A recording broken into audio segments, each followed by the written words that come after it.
बीडच्या केजमध्ये असलेलं मस्साजोग हे गाव सध्याचं राजकारणाचं केंद्रस्थान बनलंय। त्याचं कारण आहे सरपंच संतोष देशमुखांची हत्या। 9 डिसेंबरला संतोष देशमुख हे त्यांच्या कारमधून त्यांच्या मामेभाऊ शिवराज लिंबराज देशमुख यांच्या सोबत मस्साजोगकडे जात होते आणि त्यावेळी डोणगाव टोलनाका इथे त्यांची कार आलेली होती। तर काही अज्ञात व्यक्तींनी ती कार अडवली। त्यांना त्यांच्या कारमधून उतरवत आरोपींनी बेदम मारहाण केली। यानंतर अपहरणकर्त्यांनी देशमुख यांच्या गाडीची तोडफोड केली। यानंतर संतोष देशमुख यांना आरोपींनी त्यांच्या कारमध्ये बसवत केसच्या दिशेने ते निघून गेले। या प्रकरणी देशमुख यांच्या सोबत असलेल्या मामे भावानं पोलिसात तक्रार दिली। पोलिसांनी तातडीने या घटनेप्रकरणी गुन्हा दाखल करत आरोपींचा शोध सुरू केला। अपहरणकर्त्यांनी सरपंचांना केजकडे नेलं असल्याचं मामेभाऊ शिवराज देशमुख यांनी सांगितलं आणि त्यानुसार पोलिसांनी लगेच तपासाला सुरुवात केली। पोलिसांनी तपास पथकं केजच्या दिशेने रवाना केली। मात्र देशमुख यांचा मृतदेह हा थोड्या वेळानं दैठणा गावाच्या रस्त्यावर आढळून आला। याच घटनाक्रमाला विस्तारामध्ये सांगण्यासाठी आज आपल्या सोबत आमचे बीडचे प्रतिनिधी विकास माने जोडले गेलेले आहेत। विकास, गेल्या कित्येक दिवसांपासून चर्चा सुरू आहे हत्या प्रकरणासंदर्भातली, मात्र नेमका या संदर्भामध्ये कधी केव्हा कुठे काय काय घडत गेलं हा घटनाक्रम आपल्या प्रेक्षकांना सविस्तर सांगाल? निश्चित विशालजी, आपण या ठिकाणी पाहू शकतो की खरं तर या संपूर्ण घटनेला सुरुवात झालेली आहे ती म्हणजे 6 डिसेंबर या रोजी। कारण की 6 डिसेंबरला सकाळची वेळ होती आणि याच दरम्यान जर पाहिलं तर जी काही केज जवळ या ठिकाणी मस्साजोग गाव आहे, त्या मस्साजोग गावाच्या इथे आवादा एनर्जी कंपनी जी आहे ती पवन चक्कीचं एक त्यांचा प्लांट आहे।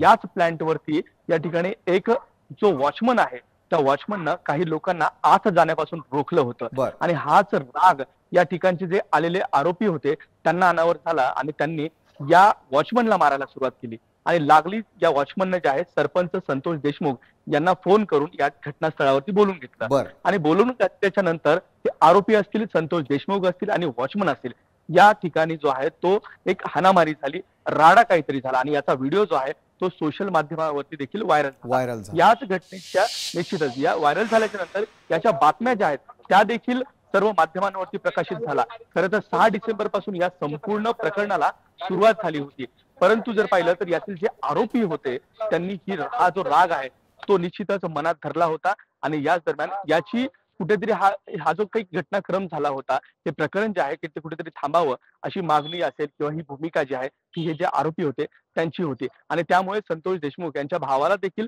केज जवळील या ठिकाणच्या हॉटेलमध्ये बोलवण्यात आलं होतं आणि याच हॉटेलमध्ये जर पाहिलं तर त्याचे सीसीटीव्ही फुटेज जे आहेत ते देखील या प्रकरणामध्ये आपल्याला समोर आल्याचं पाहायला मिळालं आणि त्याच्यानंतर त्याच्या लागलीच दुसऱ्या दिवशी 9 डिसेंबर रोजीची हा संपूर्ण आपण घटनाक्रम पाहू शकतो की ज्या दरम्यान त्यावेळेस संतोष देशमुख आपल्या मामेभाऊ सोबत जो आतेभाऊ आहे त्या आतेभावासोबत ते धारूरला गेले होते आणि धारूरवरनं त्यांच्या दिवसभराचा घटनाक्रम दिवसभराची जी काही कामं होती ती आटपून ते केजच्या दिशेने रवाना झाले होते आणि मस्साजोग गावामध्ये ते चालले होते। परंतु याच दरम्यान जर पाहिलं तर त्यांची गाडी ज्यावेळेस या ठिकाणच्या टोल नाक्यावरती पोहोचली, जो टोल नाका सध्या बंद आहे त्यामुळे या ठिकाणी कुठलीही वर्दळ नसते, प्रामुख्यानं केज जवळचा टोल नाका आहे या ठिकाणी कुठलीही वर्दळ नसते आणि त्यामुळे इथेच ते जे काही आरोपी होते त्यांनी त्यांच्या इंडिका गाडीला थांबवलं होतं, रोखून धरलं होतं आणि जो मामेभाऊ होता त्याला देखील या ठिकाणी मारहाण केली आणि त्यानंतर संतोष देशमुख यांना गाडीमधून मारहाण करत बाहेर आणण्यात आलं आणि ब्लॅक कलरची स्कॉर्पिओ होती, त्या ब्लॅक कलरच्या स्कॉर्पिओ गाडीमध्ये संतोष देशमुख यांचं अपहरण करण्यात आलं।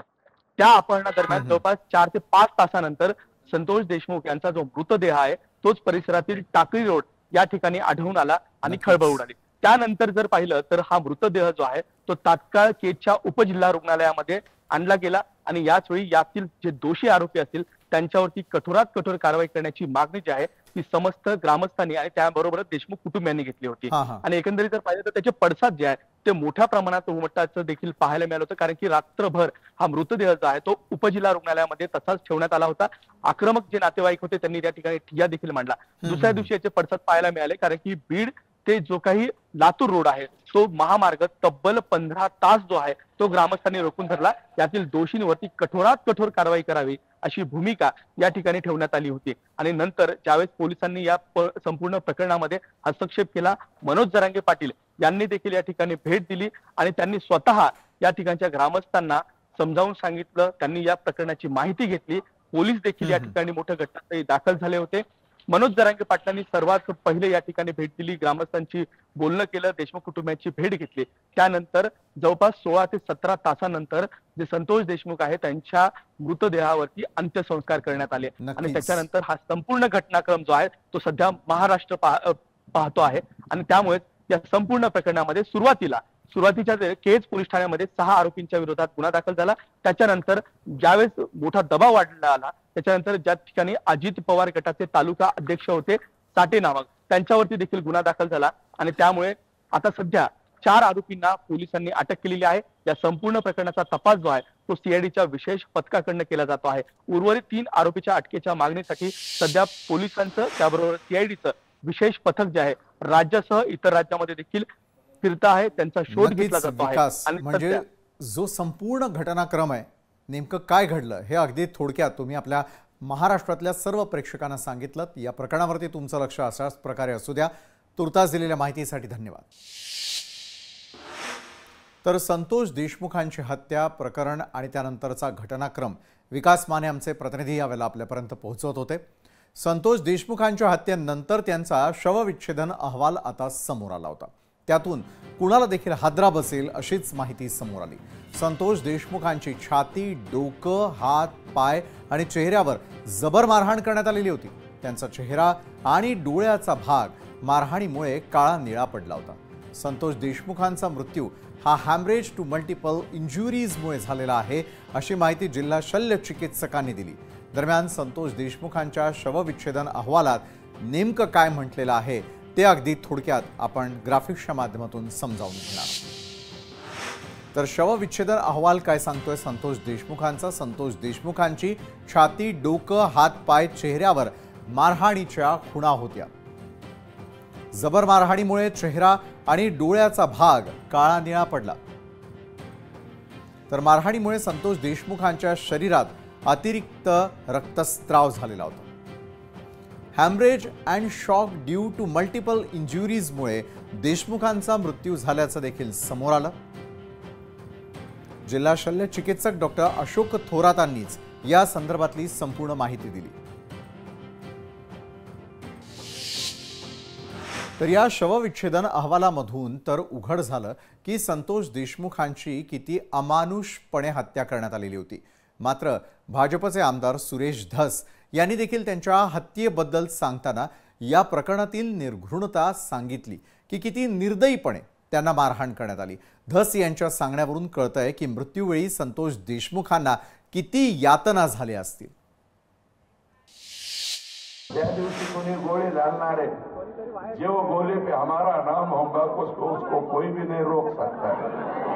त्यामुळे घाबरायचं नाही। हे जे झाले संतोष देशमुखला ज्या पद्धतीने मारले, अरे 2 लिटर रक्त त्याच्या बॉडीमध्ये, 56 ठोके, 6 जणांचे, 56 गुणिले 6 म्हणजे किती ठोके मारले त्याला तुम्ही 350। संतोष देशमुख हत्या प्रकरणामध्ये पोलिसांनी आपली चक्र फिरवत आतापर्यंत एकूण 4 आरोपींना अटक केली आहे। गेल्या काही दिवसांआधी पोलिसांनी आरोपी विष्णू चाटेला अटक केली होती। विष्णू चाटे हा हत्या आणि खंडणीमधील आरोपी असल्याचं बोललं जात आहे। विष्णू चाटे याच्यावरती हत्येचा कट रचल्याचा आरोप आहे। दरम्यान आतापर्यंत कुणाकुणाला अटक झालेली आहे, कोण कोण यामध्ये फरार आहेत यावरती देखील एक नजर टाकूयात।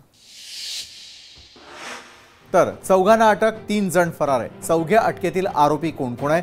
विष्णू चाटे, जयराम चाटे, महेश केदार आणि प्रतीक घुले। तर दुसरीकडे फरार आरोपींची नावं अद्याप समोर आहेत। सुदर्शन घुले, कृष्णा आंधळे आणि सुधीर सांगळे। तर संतोष देशमुखांची हत्या झाल्यानंतर वाल्मिक कराड हे नाव चर्चेत आलं। धनंजय मुंडेंचे निकटवर्तीय म्हणून त्यांची जिल्ह्यामध्ये ओळख असल्याचा दावा अनेकांकडून केला गेला आणि त्यानंतर धनंजय मुंडेंच्या राजीनाम्याची मागणी होऊ लागली। यानंतर बीड जिल्ह्यात सर्वपक्षीय मोर्चा निघाला। डॉक्टर बाबासाहेब आंबेडकर पुतळा इथून हा मूक मोर्चा काढण्यात आला। हजारोंच्या संख्येने मोर्चात नागरिकांची उपस्थिती होती। हजारो लोकांनी हातामध्ये छोटे छोटे पोस्टर्स घेऊन संतोष देशमुख यांना न्याय देण्याची मागणी केली। सर्वपक्षीय नेते, आमदार, खासदार, सामाजिक कार्यकर्ते, संघटना यांच्यासह बीड जिल्हा रस्त्यावरती उतरल्याचं दिसून आलं। आरोपीला फाशी झाली पाहिजे अशा प्रकारच्या घोषणा यावेळी देण्यात आल्या। यावेळी मस्साजोग गावामध्ये कडकडीत बंदही पाळण्यात आला होता। त्यानंतर छत्रपती संभाजीराजेंनी थेटपणे धनंजय मुंडेंवरच निशाणा साधला। वाल्मिक कराडला थेट धनंजय मुंडेंचाच आश्रय असल्याचं मोठं विधान संभाजीराजेंनी केलं, तर कराड यांना मुंडेंचं संरक्षण असल्याचं संदीप क्षीरसागर यांनी म्हटलं। हा जो मोर्चा आहे त्या मोर्चाचा आश्रय देतात जो कोण आहे तो धनंजय मुंडे। मी नाव घेऊन सांगतोय, नाव घेऊन कोट करून सांगतोय, छत्रपती केव्हा कोट करत नाही तरी मी कोट घेऊन सांगतो, तो आश्रयदाता धनंजय मुंडेला मंत्रीपद देऊ नका हे मी त्यावेळी सांगितलं होतं। जर का त्याला पालकमंत्रीपद दिलं तर हा संभाजी छत्रपती घराणा बीडचा पालकत्व घेणार। हा वाल्मिक कराड हा धनंजय मुंडेचं पान सुद्धा हलत नाही ह्याच्यामुळं। हे कोण बोलते? मी नाही, कोण बोलते? धनंजय मुंडे बोलतात। आणि धनंजय मुंडे हे सुद्धा म्हणतात, पंकजाताई मुंडे म्हणतात, धनंजय मुंडे काय म्हणतात? माझे आणि त्यांचे जिव्हाळ्याचे संबंध आहेत, माझे त्यांचे घरचे संबंध आहेत, आमचे त्यांचे व्यवहारिक संबंध आहेत। आणि त्याच्या पलीकडे जाऊन मला सांगायचंय की त्याला या मोर्चाला वटमुक्त्यार पत्र सुद्धा दिलेले आहेत व्यवहार करण्यासाठी। हे वाल्मिक अण्णाला संरक्षण हे जे आहे धनंजय मुंडे साहेबांचं आहे। एक तर या केस मध्ये 302 मध्ये कटकारस्थानमध्ये त्याचं नाव आलं पाहिजे, वाल्मिक कराडला अटक झाली पाहिजे, ही केस अंडर ट्रायल चालली पाहिजे, ही फास्ट ट्रॅक वर चालतात म्हणून सरकारने जाहीर केलंय। जोपर्यंत धनंजय मुंडे साहेबांचा राजीनामा घेतला पाहिजे ही आमची कळकळीची विनंती आहे। साहेब, आमचं काही राजकारण नाही। संतोष देशमुख हत्या प्रकरणी सीआयडी कडून सध्या वेगानं तपास सुरू आहे। सीआयडीच्या अधिकाऱ्यांनी रविवारी वाल्मिक कराड यांच्याशी संबंधित महिलांची विविध पोलीस ठाण्यात बसवून चौकशी केली। तर या प्रकरणामध्ये आतापर्यंत 100 जणांची चौकशी करण्यात आलेली आहे। यामध्ये वाल्मिक कराडांच्या अनेक निकटवर्तीयांचा समावेश आहे। मात्र धनंजय मुंडेंचे निकटवर्तीय म्हणून ओळख असलेले वाल्मिक कराड यांच्याबद्दलही थोडं जाणून घेऊयात। तर वाल्मिक कराड हे परळी तालुक्यामधील पांगरी गोपीनाथ गड इथले रहिवासी आहेत। घरी हलाखीची परिस्थिती होती। 10वी झाल्यानंतर पुढे महाविद्यालयीन शिक्षणासाठी त्यांनी परळी गाठली। गोपीनाथ मुंडे परमार कॉलनीमध्ये राहत होते, तेव्हा त्यांचे मित्र फुलचंद कराड यांनी वाल्मिकला त्यांच्याकडे काम मिळवून दिलं। घरामधील कामं करता करता कराड हे गोपीनाथ मुंडेंचे विश्वासू बनल्याची माहिती देखील समोर आली आणि त्यानंतर वाल्मिक कराडांना परळीच्या थर्मल प्लांटमध्ये लहान सहान कंत्राटं मिळू लागली। त्यांचा आणि सहकाऱ्यांचा एक ग्रुप तयार झाला। 1993 ते 95 या दरम्यान वैद्यनाथ कॉलेजच्या संचालक मंडळाची निवडणूक झाली होती। गोपीनाथ मुंडेंच्या पॅनलचे 7 सदस्य निवडून आले होते, तर विरोधात असणाऱ्या प्राध्यापक टी.पी. मुंडेंचे 23 सदस्य यामध्ये जिंकले आणि त्यामुळे अध्यक्ष टी.पी. मुंडेंचा या ठिकाणी पराभव होणार हे स्पष्ट होतं। जिंकलेल्या सदस्यांमधून अध्यक्ष निवडले जाण्यासाठी सर्वसाधारण सभा सुरू झाली। त्यात तुंबळ हाणामाऱ्या सुरू झाल्या। तेव्हा गोपीनाथ मुंडेंच्या बाजूने असणाऱ्या वाल्मिक कराडांच्या पायात पोलिसांच्या पिस्तुलातून निघालेली गोळी घुसली आणि त्यामुळे गोपीनाथ मुंडेंचा त्यांच्यावर अधिकच विश्वास वाढला। वाल्मिक कराड हे गोपीनाथ मुंडेंचे तर खास होतेच, सोबतच मुंडेंचे बंधू पंडित अण्णा मुंडे आणि पुतणे धनंजय मुंडे यांच्याशीही त्यांची जवळीक होती। पुढे मुंडे बंधूंमध्ये वितुष्ट आल्यानंतर कराडांनी धनंजय मुंडे यांच्याशी मैत्री वाढवली। त्यानंतर धनंजय मुंडे आणि वाल्मिक कराड यांची मैत्री वाढतच गेली असं बोललं जातं। बीड जिल्ह्याचा पोलीस अधीक्षक कोण असावा, जिल्हाधिकारी कोण असावा हे वाल्मिकच ठरवत असे असं देखील सांगितलं जातं। कराड हे बीडचे आका आहेत असं विरोधक आणि सत्ताधारी पक्षातील नेत्यांनी आरोप केलेले आहेत। मात्र पंकजा मुंडेंच्या दसरा मेळाव्यातील या संदर्भातील एक क्लिप व्हायरल झाली होती आणि त्यांच्याशिवाय धनुभाऊंचं पानही हलत नाही ते वाल्मिक कराड असा उल्लेख पंकजा मुंडेंनी त्यांच्या भाषणात केलेला होता। तर संतोष देशमुखांच्या हत्येनंतर भाजपचे आमदार सुरेश धस यांच्यानंतर राष्ट्रवादी शरद पवारांच्या राष्ट्रवादीचे आमदार उत्तम जानकर यांनी वाल्मिक कराडवर गंभीर आरोप केले होते। संतोष देशमुखांच्या मारेकऱ्यांना तर शिक्षा झालीच पाहिजे, मात्र कराड ज्यांच्यासाठी हत्या करत होता, तसंच खंडणी गोळा करत होता, त्याच्यासाठी हा मलिदा गोळा करत होता, तो कोण आहे, त्याला देखील शिक्षा झाली पाहिजे, अशी मागणी नेत्यांमार्फत केली जाऊ लागली होती. तर संतोष देशमुख हत्या प्रकरणामध्ये अगदी पहिल्यांदाच सत्ताधारी आणि विरोधक एकत्र येत न्यायाची मागणी करताना दिसले. 40 लाखांपैकी 9 लाख जोपर्यंत वाल्मिक कराड यांच्या घरी जात नव्हते तोपर्यंत कोणतीही फाईल मंजूर होत नव्हती, असं सुरेश धस यांनी आरोपांमध्ये म्हटलं. तर दुसरीकडे आकाचा मास्टरमाइंड कोण, असा सवाल खासदार बजरंग सोनावणे यांनी उपस्थित केलाय.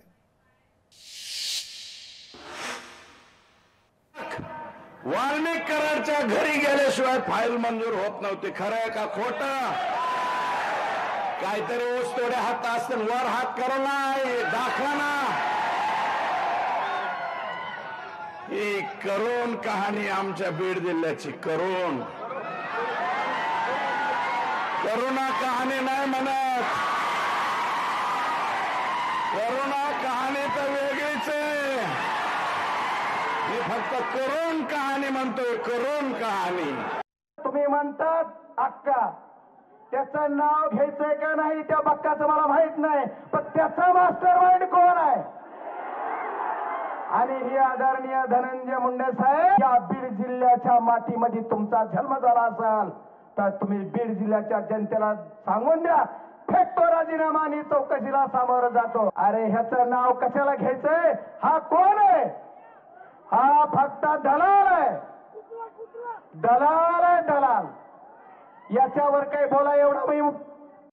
संतोष देशमुखांच्या या प्रकरणामध्ये आपल्या निकटवर्तीयाचं नाव आल्यानंतर अन्न व नागरी पुरवठा मंत्री धनंजय मुंडेंचीही प्रतिक्रिया समोर आली होती. जे कोणी सूत्रधार असतील त्यांना फाशीच दिली जावी, ही माझी पहिल्या दिवसापासूनची मागणी असून या प्रकरणातील तपास पूर्ण करून तातडीनं याची चार्जशीट दाखल करून हे प्रकरण जलदगती न्यायालयात चालवलं जावं, असं मुंडेंनी म्हटलं होतं. मुंडेंची प्रतिक्रिया तर आपण ऐकणार आहोतच, मात्र बीडमधील जुनी आणि आत्ताची परिस्थिती, त्यामध्ये समावेश असलेल्या बाई बाटली आणि हत्या, तसंच तिथल्याच राजकारण्यांकडून ऐकलेला परळी पॅटर्न हा शब्द काय, हेही आपण समजावून घेणार आहोत. तत्पूर्वी आपण प्रतिक्रिया पाहूयात.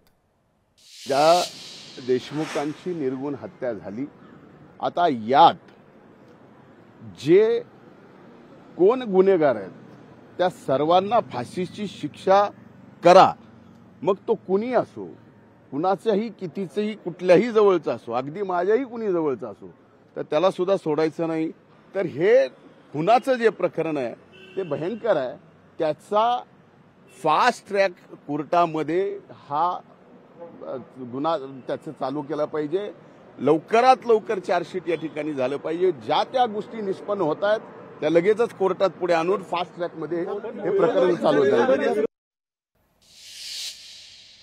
जो कोणी आरोपी आणि दोषी असेल त्याच्यावर कारवाई व्हावी, अशी मुंडेंची प्रतिक्रिया तर आपण आत्ताच ऐकली. मात्र बीडमधील जुनी आणि आताची परिस्थिती, त्यात समावेश असलेल्या बाई बाटली आणि हत्या, तसंच तिथल्याच राजकारण्यांकडून ऐकलेला परळी पॅटर्न हा शब्द, या सर्वांवर अधिक चर्चा करण्यासाठी आज आपल्या सोबत आहेत पत्रकार भागवत तावरे आणि राष्ट्रवादी काँग्रेसच्या प्रवक्त्या हेमा पिंपळे. मात्र भागवत तावरेजी, राज्याच्या राजकारणाचा केंद्रबिंदू सध्या बीड आणि परळी झालेला आहे, त्याला कारण नेमकी काय आहेत? संतोष देशमुख यांच्या हत्येच्या नंतर संपूर्ण राज्यभरामध्ये अगदी निषेध व्यक्त करण्यात आला. त्याच्याबद्दलचा जेवढा निषेध व्यक्त करावा तेवढा खूप कमी आहे, कारण की ज्या निर्घृण पद्धतीने आणि ज्या अत्यंत विदारक पद्धतीने त्याचा जीव घेण्यात आलाय त्याच्याबद्दल प्रचंड संताप आणि नाराजी बीडमध्ये आहे. बीडमध्ये या अनुषंगाने जी चर्चा होते आणि राज्यभराचं जे लक्ष आहे, मला असं वाटतं ती फक्त मर्डर मिस्ट्री नाहीये. त्या मर्डर मिस्ट्रीच्या अनुषंगाने पॉलिटिकल मिस्ट्री आहे, क्राईम मिस्ट्री आहे, आणि या सगळ्यांचे परिणाम म्हणून आता बीड जिल्ह्याकडे नजर आहेत असं मला पत्रकार म्हणून वाटतं. कारण की केवळ हत्या आणि हत्येच्या अनुषंगाने वाद प्रतिवाद होत नाहीयेत. इथले वाद प्रतिवाद आणि शह काटशह हे राजकीय सुद्धा आहेत आणि त्याचे परिणाम सुद्धा राजकीय आहेत. म्हणून ज्या कोट्या केल्या जात आहेत आणि जे वक्तव्य सुद्धा येत आहेत, याला सगळ्या अंगाने आम्हाला पाहावं लागेल आणि म्हणूनच हे प्रकरण केंद्रस्थानी आहे. बरं, हेमा पिंपळेंना मला पुढचा प्रश्न आहे. सरपंचाची हत्या, त्यानंतर आंदोलनं, मोर्चे, आरोप प्रत्यारोप, सेलिब्रिटींवरती टीका आणि न्यायाची मागणी, कुठे नेऊन ठेवलाय हा मराठवाडा? अगदी बरोबर आहे. कुठे नेऊन ठेवलाय हा मराठवाडा म्हणण्यापेक्षा कुठे नेऊन ठेवलाय हा महाराष्ट्र, अशा प्रकारचं चित्र निर्माण झालंय.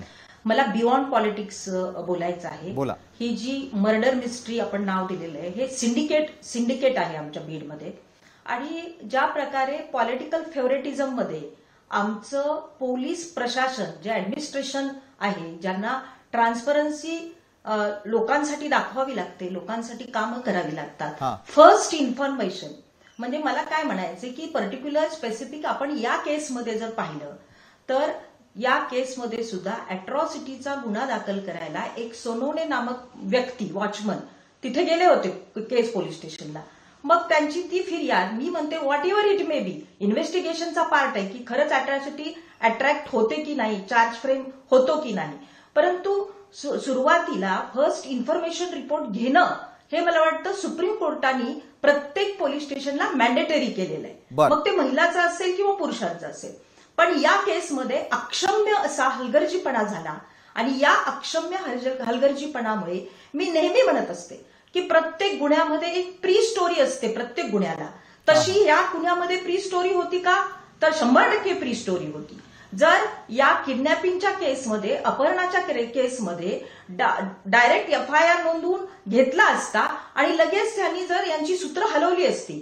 काय असतं लोकल ज्युरिस्डिक्शन मध्ये प्रत्येक जण कोण क्रिमिनल माइंडचा आहे, कसा आहे, हे साधारणपणे चित्र जे पोलीस कर्मचारी असतात त्यांना याचं आकलन असतं.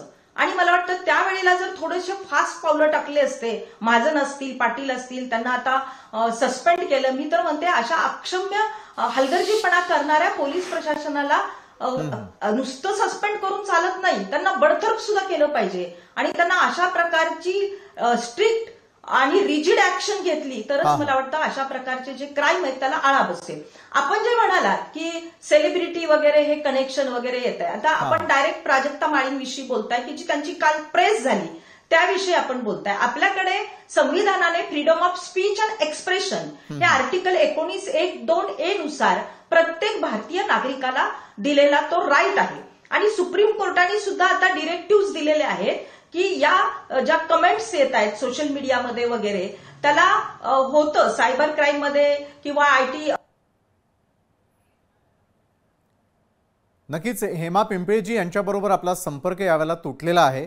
हेमा पिंपळे यांच्याबरोबर आणि सोबतीला भागवत तावरे यांच्याबरोबर नेमका बीड आणि परळी या ठिकाणचा जो परळी पॅटर्न याची सध्या चर्चा सुरू आहे. या हत्येचा आणि त्याचा घटनाक्रम नेमका कसा होता त्यावर आता ग्राफिक्सच्या माध्यमातून एक नजर टाकूयात. तर एकंदरीतच संतोष देशमुखांच्या हत्येचा घटनाक्रम आपण जाणून घेऊयात. कुटुंबियांनी दिलेल्या माहितीनुसार काय घटनाक्रम होता तर 9 डिसेंबरला संतोष देशमुख केजमधून त्यांच्या गावाकडे परतत होते. त्याचवेळी शिवराज देशमुख गाडी चालवत होते. संतोष देशमुख शेजारी बसलेले होते. मग डोणगावच्या टोल नाक्यावरती एका 4 चाकीनं देशमुखांची त्या ठिकाणी जाऊन गाडी अडवली. गाडीतून 5 ते 6 जण खाली उतरले. त्यांच्याकडून देशमुखांच्या गाडीवर दगडफेक करण्यात आलेली होती. तर आरोपींनी संतोष देशमुखांना गाडीतून खेचून त्यांना मारहाण करायला सुरुवात केली. मारहाणीनंतर संतोष देशमुखांना गाडीमध्ये टाकून तिथून ते निघून गेले. घेऊन गेल्यानंतर अपहरणानंतर संतोष देशमुख यांची हत्या करण्यात आलेली आहे. त्यांच्या कुटुंबियांनीच ही माहिती दिली आहे.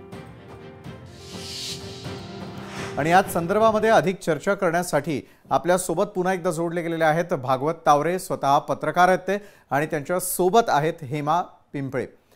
हेमाजी, ब्रेकवर जाण्याआधी काही तांत्रिक कारणांमुळे तुमचा संवाद तुटलेला होता. त्यावेळेला तुम्ही प्राजक्ता माळी यांच्या नावापर्यंतची चर्चा केलेली होती. पुढे बोलू शकता आपण. नाही, मी हे सांगत होते की सुप्रीम कोर्टाने सुद्धा freedom of speech and expression या अंतर्गत एक निकाल दिलेला आहे. परंतु त्यामध्ये काही रेस्ट्रिक्शन्स आहेत की अशा प्रकारच्या टार्गेट करून अशा प्रकारचं ट्रोल करणं हे सुद्धा गुन्हा आहे आणि मला ते मान्य आहे. परंतु प्राजक्ता माळींना ज्यावेळी धस साहेबांनी जी काही प्रेसमध्ये किंवा पत्रकारांना ते बाईट देत होते, मला वाटतं त्यावेळी त्यांना कुणीतरी मागून टीज करत होतं की हे नाव इन्स्टिगेट करत होतं की प्राजक्ता माळी हे नाव, आणि असं तिथं झालेलं मी सगळं ते पाहिलंय, ऐकलंय. परंतु ज्यावेळी करुणा मुंडे ताई या प्राजक्ता माळीचं नाव घेऊन स्पेसिफिकली काहीतरी बोलत होत्या त्यांच्या लाईव्ह मध्ये, त्यावेळी जर प्राजक्ता ताईंनी वेळीच ऍक्शन घेतली असती तर त्यांना एवढं ट्रोलला तोंड द्यावं लागलं नसतं, असं मला इथं प्रामाणिकपणे आणि जाणीवपूर्वक सांगायचंय. महिलांच्या ट्रोलिंग बाबत मलाही वाटतं की महिलांवर सोशल प्लॅटफॉर्ममध्ये अधिकचं ट्रोलिंग होतं आणि मला वाटतं अशा प्रकारचं सॉफ्ट टार्गेट महिलांना करणं हे मला वाटतं अक्षम्य गुन्हा आहे आणि असं कुणीही सॉफ्ट टार्गेट नाही करायला पाहिजे. प्राजक्ताताईंनी मुख्यमंत्र्यांना जे निवेदन डेलिगेशन दिलेलं आहे त्याचं मी स्वागतच करते. परंतु करुणाताईंनी ज्यावेळी त्यांच्या लाईव्ह मध्ये सांगितलं होतं त्यावेळी जर त्यांनी क्विक लिगल ऍक्शन घेतली असती तर मला वाटतं ह्या सगळ्या ट्रोलिंगला त्यांना फेस करावं लागलं नसतं. आणि त्यांनी जी तक्रार दिली, माझं तर आपल्या माध्यमातून ज्यावेळेला नावं घेतात त्याच वेळेला जर आळ बसला असता तर मला वाटतं हा प्रश्न किंवा अशा प्रकारची येणारी संभाव्य परिस्थिती ही प्राजक्ता माळी यांना थांबवता आली असती. मी आपल्याकडे पुन्हा एकदा येईल. भागवत तावरेजी, परळी पॅटर्नचा मगाशी उल्लेख झाला आणि मग त्यातून गहजब माजला होता. राजकारण कधी बाई, बाटली आणि हत्या अशा शब्दांभोवती फिरू लागलं हे मराठवाड्यात तरी कळलं का, महाराष्ट्राला कळलं का? सर, मला असं वाटतं ही सगळी जी प्रकरणं समोर येत आहेत ना, ही एक प्रकारे मूळ प्रकरणाला डायव्हर्शन देणारी आहेत. मला सांगा, संतोष देशमुख यांची हत्या आणि त्या हत्येमधील आरोपींना अटक करणं या इंटेन्शननी ज्या पद्धतीने हा सगळा मोर्चा निघालेला आहे, मोर्चा म्हणजे आमच्या सर्वांचे प्रयत्न, आता याच्यामध्ये एक नवीन विषय जोडले जात आहेत, त्याच्यावरती चर्चा होत आहेत, त्याच्यावरती वाद प्रतिवाद होत आहेत. आणि आता तुम्ही ज्या पद्धतीने उल्लेख केला, मला सांगा, राजकारणामध्ये साम दाम दंड भेद याला मान्यता देणारी जी व्यवस्था आहे ना, आम्ही सगळेच त्याला जबाबदार आहोत. आणि मग या सामदाम दंड आणि भेद या शेवटच्या दोन शब्दांचा जो अमर्याद वापर झाला त्याच्यामधून राजकीय गुन्हेगारी वाढलेली आहे. आणि जर आम्हाला ही राजकीय गुन्हेगारी थांबवायची असेल तर मुळात आम्हाला राजकारणातली सगळी सिद्धांत बदलावे लागतील. मी एक विश्लेषक म्हणून सांगतोय, जेव्हा राजकारणातली गुन्हेगारी वाढती तेव्हा त्या राजकारणातलं त्याचं प्रयोजन मान्य केलेलं असतं. आम्ही कशाला आम्ही असं म्हणतो सामदाम दंड भेद असला पाहिजे? सामवर का काम होत नाहीत? दंड आणि भेद म्हणजे काय? भेद म्हणजे हा जातीवाद, दंड म्हणजे काय? ही गुन्हेगारी. आणि म्हणून आम्ही कुठेतरी याला एक्सक्युजेस दिलेले आहेत आणि म्हणून या टोकांपर्यंत आलं जिथं आमचा एक सामान्य लोकप्रिय सरपंच जीवाला मुकलेला आहे. बरोबर आहे. यापूर्वी सरपंचांनी त्या ठिकाणी कामं केलेली असतील. मूळ मुद्दा हा होता की सरपंचांच्या कुटुंबियांना न्याय कोण मिळवून देणार. मात्र तो न्याय राहिला बाजूला, विषयांतर जास्त होताना वाटत नाही? बिलकुल, विषयांतर हीच आमची मूळ समस्या आहे. मला सांगा, सगळेजण प्रयत्न करतायत की या प्रकरणामध्ये सगळ्यांना संताप आलेला आहे, मात्र ज्या पद्धतीने विषय समोर येत आहेत का त्या आता मला सांगा, प्राजक्ता माळी आणि या विषयाचा आणि संतोष देशमुख यांना न्याय मिळण्याचा विषयाचा कुठेतरी संदर्भ आहे का? हे बघा, कुणीतरी त्याचा उल्लेख केला आणि म्हणून त्याच्यावरती एक वादंग उभा राहिलं. मुळात या वादंगामुळे आमचा जो मूळ प्रश्न आहे तो त्याला बगल मिळते, ही अक्षम्य आहे माझ्या दृष्टीने. बरं भागवतजी, मी आपल्याकडे येतो. हेमा पिंपळेजी, बहती गंगा में तो सब लोग हाथ धो लेते हैं अशी एक म्हण आहे आणि त्यामुळे रोज एक नवा मुद्दा, नवा वाद. बीड परळीच्या नशिबी नेमकं काय आलंय हो? नाही, मला वाटतं नवा मुद्दा, नवा वाद घ्यायला नाही पाहिजे की ज्या पद्धतीनं पब्लिक आउटक्राय होता आणि रस्त्यावर स्वतःच्या खिशातले पैसे खर्च करून 18 पगड जातीची जनता रस्त्यावर उतरली आणि मोर्चाच्या रूपाने त्यांनी शासनाला आणि गृह विभागाला सवाल विचारला की संतोष देशमुखचे मारेकरी अजून तुम्हाला अटक का होत नाही. मला जर याच्यामध्ये थोडंसं विस्ताराने बोलायचंय की यामधला जो मुख्य आरोपी मानला गेलाय विष्णू चाटे नावाचा, तो विष्णू चाटे वाल्मिकजी कराड यांचे ते सख्खे मावस भाऊ आहे अशी मला इन्फॉर्मेशन आहे. बर, तर आता मगाशी जसं हेमाजी बोलत होत्या की त्या ठिकाणी असलेले जे काही जण ज्यांनी हत्या घडवलेली आहे आरोपी म्हणून अटकेत आहेत, तर काही जण हे त्या ठिकाणाहून फरार असल्याचं देखील आपल्याला कळतंय. त्या फरारांपैकी असलेल्यांचे नातेसंबंध याविषयी बोलत होत्यात. हेमा यांच्याकडे आपण परत एकदा जाणार आहोत कारण काही नेटवर्क इश्यूमुळे त्यांच्याशी संपर्क होत नाहीये. भागवत यांच्याकडे मी जातोय. भागवतजी, आका आणि आकाचा आका, काय राजकीय इशारे आणि अर्थ लावायचे सर्वसामान्यांनी या राजकारण्यांच्या आरोप प्रत्यारोपांचे? हे बघा, ते सुरेश धस ज्यांना आका म्हणतायत ते वाल्मिक कराड आहेत आणि बरं. आकांचे आका ज्यांना म्हणतायत ते धनंजय मुंडे आहे. बर कागदावर आणि राजकारणामध्ये वक्तव्य याची विसंगती आहे खूप मोठी. याची तुलना केली जाऊ शकत नाही बर किंवा याची सळमिसळ सुद्धा आम्हाला करता येणार नाही. सुरेश धस हे सत्ता पक्षाचे देवेंद्र फडणवीस यांचे खूप नजीकचे आमदार आहेत. ते सरकार पक्षाचे आमदार असल्या कारणी सरकारकडे असणारी जी अपेक्षा आणि जी भांडणं आहे बीडकर म्हणून आमचं या हत्या प्रकरणातला आरोपी अटक करण्याचं, खरं म्हणजे देवेंद्र फडणवीस यांनी या संदर्भामध्ये सरकार म्हणून आणि गृहमंत्री म्हणून जिल्ह्याला सांगितलं पाहिजे. आणि याचा हा वाद सरकार जर विरोधी पक्षातला असेल तर एखादा आमदार रस्त्यावर उतरला मी समजू शकतो. मात्र सत्ता पक्षाचे 3 मोठे नेते काल रस्त्यावर उतरले होते. खरं म्हणजे देवेंद्र फडणवीस आणि त्यांच्याच पक्षातले आमदार, हा सुद्धा एक वाद आम्ही आता ग्राह्य धरला पाहिजे. मग सरकार यांचं ऐकत नाहीये का? सरकार यांच्या प्रश्नांना तितकी किंमत देत नाही का म्हणून यांना रस्त्यावर उतरावं लागलं का? मग रस्त्यावर उतरण्याची काही वेगळी कारणं आहेत, आम्हाला हे पण समजून घ्यावं लागेल. हे बघा, हत्या अत्यंत निंदनीय आहे, अत्यंत संतापजनक आहे. या प्रकरणावर कुठलंही राजकारण होता कामा नये. पत्रकार म्हणून, विश्लेषक म्हणून सुद्धा आम्ही हे मान्य केलं पाहिजे की प्रकरणाचा विषयांतर होत आहे, प्रकरणावर राजकीय अटकली लावल्या जात आहेत आणि प्रकरणाच्या अनुषंगाने अनेक आपापले राजकीय हेवेदावे सुद्धा पूर्णत्वास नेत आहेत. दुर्दैवी आहे, पण आम्हाला हे मान्य करावं लागेल. खरं म्हणजे सरकारने या प्रक्रियेमध्ये आज 23 दिवस झाले, आरोपी अटक झाले असते तर खूप कमी वाव राहतो या प्रकरणात राजकारण करायला. 23 दिवस जेव्हा आरोपीच तुम्हाला मिळत नाहीयेत, मग सरकारच हे राजकीय अटकली करते का? किंवा सरकारलाच हे अपेक्षित आहे का अशा प्रकारच्या जातीवरूनचा तेढ निर्माण होणं आणि सत्ता पक्षातल्या नेतृत्वांमधला सुप्त संघर्ष असा बाहेर येणं? कारण की मला सांगा तुम्ही, 23 दिवस आमचं प्रशासन काय करतंय? गृह प्रशासन स्कॉटलंड पोलिसांसोबत आमची तुलना करायची कधी काळी आमच्या महाराष्ट्र पोलिसांची. आज आम्हाला आरोपी अटक होत नाहीत आणि मुळात आरोपी अटक झाल्याच्या नंतर या प्रकरणावरून जो जातीवाद आणि जो तेढ निर्माण होतोय ना, त्याला आम्हाला अंकुश ठेवता येईल, नाही तर आणखीन घटना वाढतील. ही मी स्थानिक बीड मधून तुम्हाला सांगतोय. तुम्ही पाहता इतकं एवढं कमी गंभीर नाही, खूप गंभीर आहे विषय हा. आणि या हत्येच्या प्रकरणावरून जो जातीय तेढ निर्माण होतोय ना, तो अधिक चिंतेचा आहे. म्हणजे हा असंतोष जो निर्माण होतोय ना दोन जातीच्या दरम्यानचा, त्याचे परिणाम आम्हाला वर्षानुवर्ष भोगावे लागतील. आणि एक पत्रकार म्हणून मला खूप जबाबदारीने तुम्हाला सांगायचं की आम्हाला सर्वांना प्रयत्न करावे लागतील. एक हत्या मधला आरोपी जर तुम्ही लवकरात लवकर अटक करणार नसाल तर यामुळे 2 जाती समोरासमोर येऊ घातलेले आहेत, ज्याच्याबद्दल कोणी उघड भाष्य जरी करत नसलं तरी हे वास्तविक आहे की बीडमध्ये मराठा आणि वंजारा समाजातील जो वाद, जो तणाव आहे तो अतिशय टोकाला जात आहे. बरोबर आहे, अतिशय मूळ मुद्द्याला तुम्ही हात घातलेला आहे आणि यावरती बोलणं शक्यतोवर सगळेजण टाळतात. मात्र भागवतजी, आपण यावरती सविस्तरपणे बोललात, आमच्याबरोबर जोडला गेलात, त्यासाठी खूप खूप धन्यवाद. खरं तर नाट्यमय घडामोडींचा परिपाक काय होणार आहे, पीडितांना न्याय कधी मिळणार आहे, गृहमंत्री आणि मुख्यमंत्र्यांनी तातडीने या संदर्भातला निर्णय घेत पीडितांना न्याय मिळवून देणार आहात का? लोकशाही मराठी ऐका, पहा, जागरूक रहा.